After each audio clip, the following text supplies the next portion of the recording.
ಆತ್ಮೀಯರೆಲ್ಲ ಇಲ್ಲಿ ಬಂದಿದ್ದಾರೆ. ನಮ್ಮ ಸೋಮಣ್ಣವರು, ಜಾಫಣ್ಣವರು, ರವಿ ಅಣ್ಣವರು, ಆಮೇಲೆ ನಮ್ಮ ವೈಶುಕುಮಾರ್ ಅವರು, ಮುಖ್ಯವಾಗಿ ನಮ್ಮ MLC ಅನಿಲ್ ಅಣ್ಣವರು, ನಮ್ಮ ರಾಮಕೃಷ್ಣೇಗೌಡರು, ಆಮೇಲೆ ಶಂಶರು, ನಮ್ಮ ಕೌನ್ಸಿಲರ್ಸು ಎಲ್ಲರೂ ಬಂದು ಕೌನ್ಸಿಲರ್ ಅವ್ರಿಗೂ ಧನ್ಯವಾದಗಳು ಹೇಳ್ತೀನಿ. ಮುಖ್ಯವಾಗಿ ನಿಮಗೂ ಧನ್ಯವಾದಗಳು ಹೇಳ್ತೀನಿ. ಅದಕ್ಕೆ ಮುಂಚೆ ನಾವು ಕರೆಕ್ಟಾಗಿ ಒಂದು 26 ನಿಮಿಷ ನಿಮ್ಗೆ ಕೊಟ್ಟಿರೋ ಟೈಮ್ಗೆ ಲೇಟಾಗಿ ಬಂದಿದ್ದೀವಿ. ಅದಕ್ಕೆ ನೀವೆಲ್ಲರೂ ಸ್ವಲ್ಪ ನಮ್ಮ ಮೇಲೆ ಪ್ರೀತಿ ಇರಲಿ ಅಂತ ನಾನು ಕೇಳ್ಕೊಳ್ತೀನಿ. ಸೊ 26 ನಿಮಿಷ ಅಂದರೆ ದೊಡ್ಡದೇನಲ್ಲ, 1 hour 2 hours ಅನ್ಕೋಬೋದು. 26 ನಿಮಿಷ ಮೀಟಿಂಗ್ ಕರೆದಿರೋದು ಏನಕ್ಕಂದರೆ ಆಗ್ನೇಯ ಶಿಕ್ಷಕರ ಕ್ಷೇತ್ರದ ಚುನಾವಣೆ ನಡೀತಾ ಇದೆ. ಆ ಚುನಾವಣೆಗೋಸ್ಕರ ಇವತ್ತು ನಾವು ಪ್ರೆಸ್ ಮೀಟನ್ನು ಮಾಡ್ತಾಯಿದ್ದೀವಿ. ಆಲ್ರೆಡಿ ನಾವು ಒಂದು 35 ಶಾಲೆಗಳು ಎಲ್ಲ ಮೇಜರಾಗಿ 35 ಶಾಲೆಗಳನ್ನು ಭೇಟಿ ಮಾಡಿದ್ದೀವಿ. ಇನ್ನು ಮಿಕ್ಕಿದ್ದವರಿಗೆ ನಾವು ಮಾಹಿತಿ ಕೊಡೋಕ್ಕಾಗಿಲ್ಲ, ಅಲ್ಲಿ ಇಲ್ಲಿ ಮಾಹಿತಿ ಕೊಡೋಕ್ಕೆ. ಅದರಿಂದ ತಮ್ಮ ಮೂಲಕಾಂತರ ಮಾಹಿತಿ ಕೊಟ್ಟರೆ ಅರ್ಜೆಂಟಾಗಿ ಹೋಗಿ ಸೇರ್ತದೆ ಅಂತ ಒಂದು ನಂಬಿಕೆ ನಮಗೆ. ಆದ್ದರಿಂದ ಇವತ್ತು ನಿಮ್ಮನ್ನೆಲ್ಲ ಮಾತಾಡಲಿಕ್ಕೆ ಕರೆದಿದ್ದೀವಿ. ಆದ್ದರಿಂದ ಇವತ್ತು ಬಂದಿದ್ದೀವಿ ಇಲ್ಲಿಗೆ. ಇವತ್ತು ಏನಂದರೆ ನಮ್ಮ ಕರ್ನಾಟಕ ರಾಜ್ಯದಲ್ಲಿ ಕಾಂಗ್ರೆಸ್ ಪಕ್ಷ ಸರ್ಕಾರದಲ್ಲಿರೋದ್ರಿಂದ DT ಶ್ರೀನಿವಾಸ್ ಅವರು ನಮ್ಮ ಪಕ್ಷದವರು ಆಗಿರೋದ್ರಿಂದ ಅವರನ್ನು ಗೆಲ್ಲಿಸಬೇಕು ಅಂತ ನಾನು ತಮ್ಮೆಲ್ಲರಲ್ಲಿ ಶ್ರೀನಿವಾಸ್ ಅವ್ರನ್ನ ಶಿಕ್ಷಕರು ಯಾಕೆ ಬೆಂಬಲಿಸಬೇಕು ಅಂದರೆ, ಶ್ರೀನಿವಾಸ್ ಅವರು ಒಂದು ಪ್ರೈವೇಟು ಸಂಸ್ಥೆಯ ಒಂದು 20,000 ಮಕ್ಕಳಿಗೆ ವಿದ್ಯಾಭ್ಯಾಸ ಕೊಡ್ತಕ್ಕಂಥ ಒಂದು ಸಂಸ್ಥೆಯಲ್ಲಿ ಇರುವಂಥವರು. ಪ್ರೈವೇಟು ಶಿಕ್ಷಕರು ಇವತ್ತು ಅವರು ಏನಾದರೂ ಸಮಸ್ಯೆಗಳ ಬಗ್ಗೆ ಯಾರಾದರೂ ಒಬ್ಬರು ಮಾತಾಡಬೇಕಂದ್ರೆ ಅವರು ಪ್ರೈವೇಟ್ ಇನ್ಸ್ಟಿಟ್ಯೂಟ್ ಅವರಾಗಿರೋದ್ರಿಂದ ಈ ಪ್ರೈವೇಟ್ ಶಾಲೆಗಳು, ಏಡೆಡ್ ಶಾಲೆಗಳು ಇಂಥವಕ್ಕೆ ತುಂಬ ಅವರಿಗೆ ಅನುಭವ ಇರ್ತದೆ, ಅವ್ರ ಕಷ್ಟ ಸುಖಗಳು ಅವ್ರಿಗೆ ಗೊತ್ತಿರ್ತದೆ. ಅದರಿಂದ ಅಂಥವ್ರಿಗೆ ಓಟ್ ಹಾಕಿದ್ರೆ ಈಕ್ವಲ್ ಆಗಿರುವಂಥದ್ದು ಆ ಸಂಸ್ಥೆಗಳನ್ನು ಕಾಪಾಡಿಕೊಳ್ಳುವಂಥದ್ದಕ್ಕೆ ಅವರ ಕಷ್ಟ ಸುಖಗಳನ್ನು ತಿಳ್ಕೊಂಡಿರ್ತಾರೆ. ಅವರು ಅದನ್ನು ಮಾತಾಡಿ ಅಸೆಂಬ್ಲಿನಲ್ಲಿ ಅವರ ಸಮಸ್ಯೆಗಳನ್ನು ಪರಿಹಾರ ಮಾಡೋದಕ್ಕೆ ಅವಕಾಶ ಇರುತ್ತೆ ಅಂತ ನಾನು ತಿಳ್ಕೊಂಡಿದ್ದೀನಿ.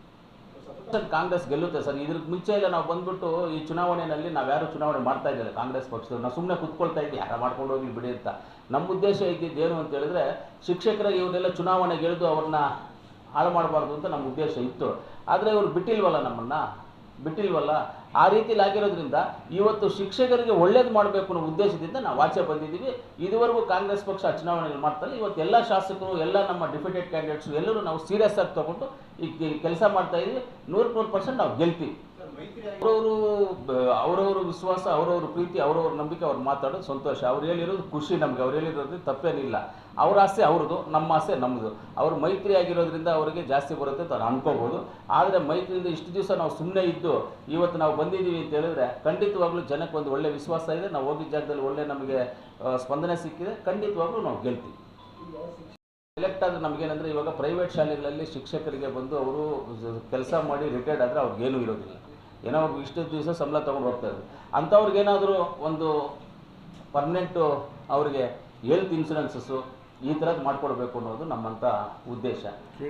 ಹೆಲ್ತ್ ಇನ್ಶೂರೆನ್ಸಸ್ಸು ಇದೆಲ್ಲ ಮಾಡಿಕೊಡ್ಬೇಕು ಅಂತ ನಮ್ಮ ಉದ್ದೇಶ ಆಗಿದೆ.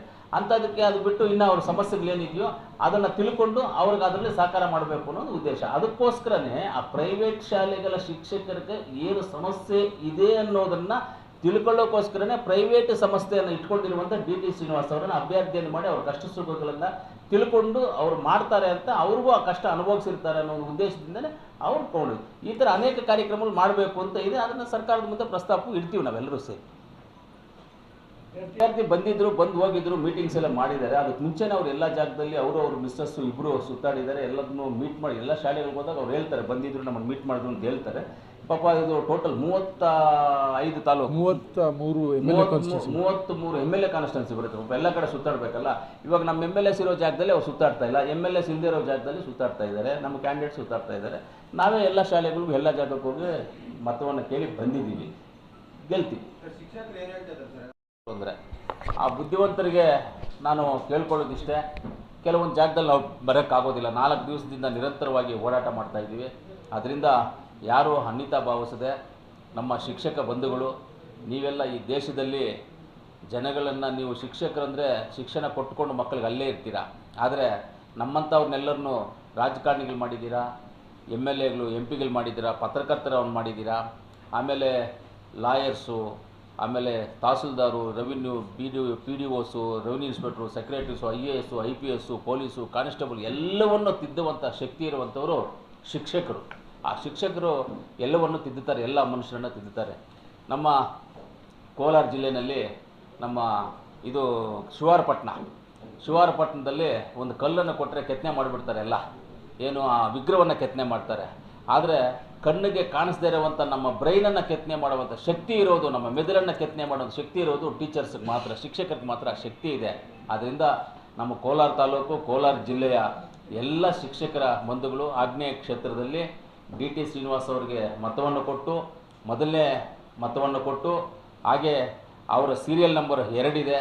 ದಯವಿಟ್ಟು ತಮ್ಮ ಮಾಧ್ಯಮದ ಮುಖಾಂತರ ಎಲ್ಲ ನಾವು ಯಾರ್ಯಾರು ಮೀಟ್ ಮಾಡೋಕ್ಕಾಗಿಲ್ವೋ ಅವರೆಲ್ಲರಿಗೂ ನಾನು ಮಾಹಿತಿಯನ್ನು ಕೊಡೋಕ್ಕೆ ಪ್ರಯತ್ನ ಮಾಡ್ತಾಯಿದ್ದೀವಿ. ಅವ್ರಿಗೆ ಮಾಹಿತಿ ತಗೊಂಡು ವೋಟ್ ಹಾಕಿ ನಮ್ಮ ಜೊತೆಗೆ ಇವತ್ತು ನಾನು ಶಾಸಕನಾಗಿ ನೀವೆಲ್ಲರೂ ಸೇರಿ ನನ್ನನ್ನು ಗೆಲ್ಲಿಸಿದ್ದೀರಾ. ನನ್ನ ಗೆಲ್ಲಿಸಿದ್ದೀರೋ ಅದಕ್ಕೆ ನಿಯತ್ತಾಗಿ ನಾನು ಕೆಲಸ ಮಾಡೋದಕ್ಕೆ ಸಿದ್ಧವಾಗಿದ್ದೀನಿ, ಮಾಡ್ತಾಯಿದ್ದೀನಿ ಕೂಡ. ಅದೇ ರೀತಿ ನಮ್ಮ ಅನಿಲಣ್ಣವರಿದ್ದಾರೆ, ಅವರು ಇವತ್ತು MLC ಆಗಿ ಅವರು ನಮ್ಮ ಜೊತೆಗೂಡಿ ನಾವು ಕೆಲಸ ಮಾಡ್ತಾಯಿದ್ದೀವಿ. ನಜೀರಣ್ಣ ಅವರಿದ್ದಾರೆ, ಅವರು ನಮ್ಮ ಜೊತೆಗೂಡಿ ಕೆಲಸ ಮಾಡ್ತಾಯಿದ್ದೀವಿ. ಈಗ ಇವರು ಒಬ್ಬರು ಡಿ ಟಿ ಶ್ರೀನಿವಾಸ್ ಅವರು ನಮ್ಮ ಜೊತೆ ಸೇರಿದಾಗ ನಮಗೆಲ್ಲ ತುಂಬ ಚೆನ್ನಾಗಿರುತ್ತೆ. ಒಳ್ಳೆ ಅಭಿವೃದ್ಧಿ ಮಾಡ್ತೀವಿ, ಅಭಿವೃದ್ಧಿ ಮಾಡಿ ಎಲ್ಲರ ಮನಸ್ಸನ್ನು ಗೆಲ್ಲುವಂಥ ಕೆಲಸವನ್ನು ನಾವು ಮಾಡ್ತೀವಿ ಅಂತ ಹೇಳೋದಕ್ಕೆ ಇಷ್ಟಪಟ್ಟಿದ್ದೀನಿ. ಇವತ್ತು D T Srinivas serial number 2 ಮೊದಲನೇ ಆದ್ಯತೆ ಓಟನ್ನು ಕೊಡಿ. ಎಲ್ಲ ಶಿಕ್ಷಕರು ಗುರುಗಳಿಗೂ ನನ್ನ ಹೃದಯಪೂರ್ವಕ ನಮಸ್ಕಾರಗಳನ್ನು ಹೇಳಿ ಮತವನ್ನು ಕೇಳ್ತಾ ಇದ್ದೀನಿ. ದಯವಿಟ್ಟು ಮತ ಹಾಕಬೇಕು ಅಂತ ತಮ್ಮೆಲ್ಲರಲ್ಲಿ ಮನವಿ ಮಾಡ್ತೀನಿ.